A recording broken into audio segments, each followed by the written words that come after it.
Hello everyone, welcome to next session of our SAP Basis training. In this particular session, we will be discussing about Java processes.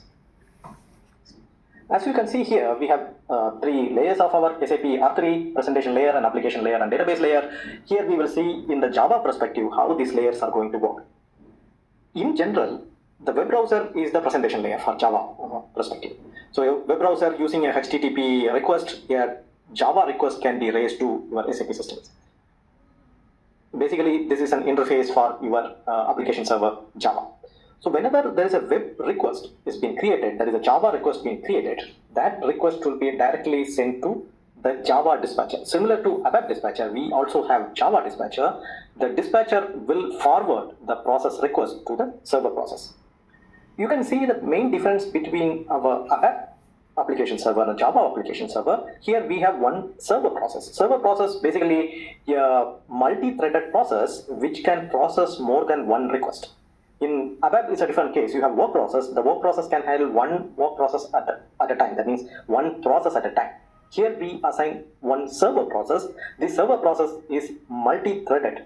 So it can handle many requests in the same time. That means it can handle more requests parallelly in the same time.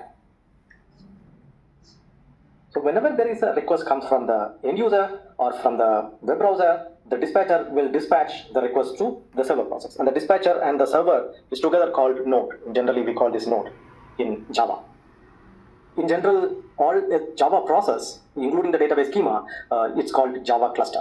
So it's a little bit different from our ABAP stack. The Java stack is multi-threaded, as I said. So meaning to say one server process can handle many processes in parallel. Similar to our ABAP process, you also have buffer here, which will also be used in case of data needs to be saved temporarily. However, as usual, whenever you request any process which needs to be done by the server process, you also need to access the database schema in terms of reading, or it needs to be written something.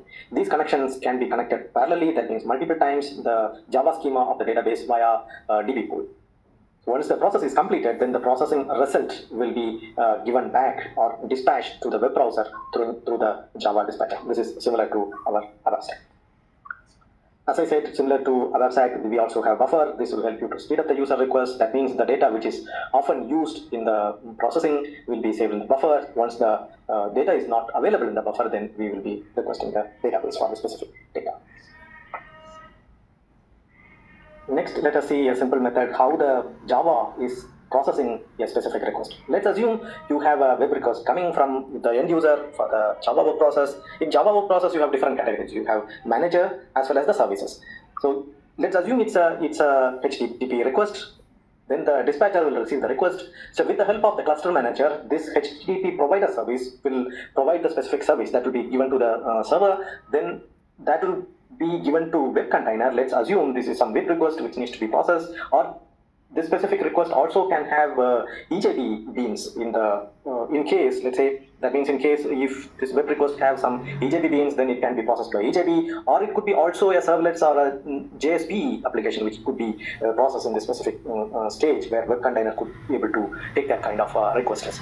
However, if let's assume that the specific request need to have some data which needs to be retrieved or written to your database, in that case, JDBC connector will be used in order to connect to a database to retrieve the data or to update the database.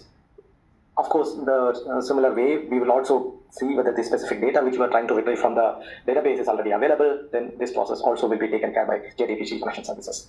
This is how the response to web service using HTTP is being done in the Java request process. This is a simple way to explain how the Java request process works.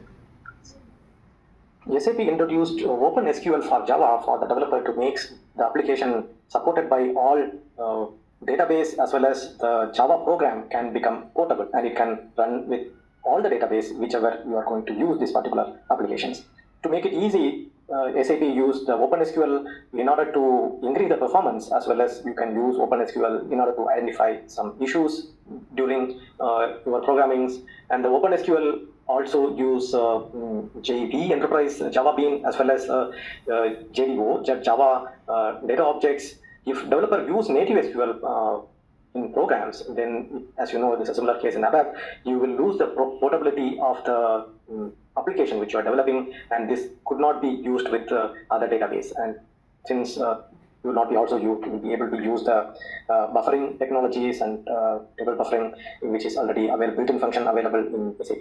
So SAP recommend that you use OpenSQL statements in Java, which will make it more easy, and to adaptability of your application also will become quite easy. As I said initially in ABAP as well, the native SQL statements still can be used in Java as well. If in case there is an unavoidable situation where we need to use a native SQL statement, then you still have the option to use native SQL statement. Next, let us see Java log management. Similar to ABAP work process, in Java also we have log management. Of course, whenever a user would like to edit some specific data, this specific data or the record needs to be logged. The application developer, of course, has to develop, or of course has to use the services in order to log the specific record. So the Java log mechanism that the enqueue is managed centrally. Whenever you use the enqueue request, or whenever you request enqueue, the specific record will be logged for this user explicitly. Then the user will be able to make necessary changes. Once the changes are done, then we'll be able to release the request. Similar to ABAP stack, Java also have an exclusive enqueue services. The enqueue services can be called by the application whenever it is necessary. With this, we are coming to end of this particular session.